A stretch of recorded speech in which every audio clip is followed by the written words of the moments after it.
Firenze, lo sai, non è servita a cambiarla. La cosa che ho amato di più è stata l'aria. Lei ha disegnato, ha riempito cartelle di sogni,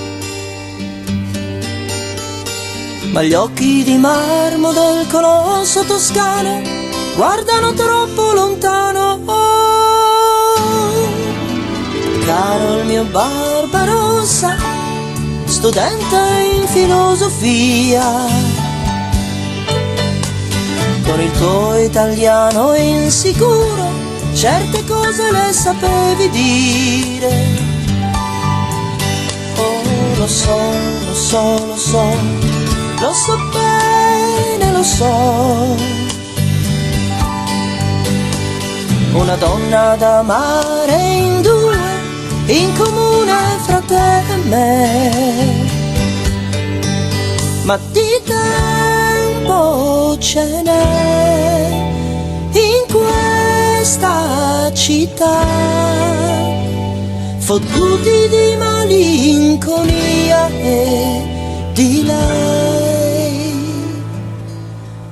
Per questo canto una canzone triste, triste, triste, triste, triste, triste, triste, triste, triste, triste come me.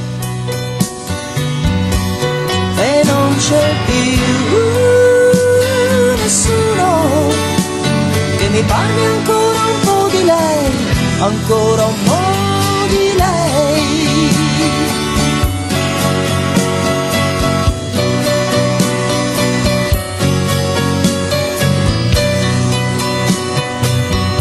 E non c'è più nessuno che mi parli ancora un po' di lei, ancora un po' di lei. Ricordo i suoi occhi, strano tipo di donna che era, quando gettò i suoi disegni con rabbia giù da Ponte Vecchio. Io sono nata da una conchiglia, diceva,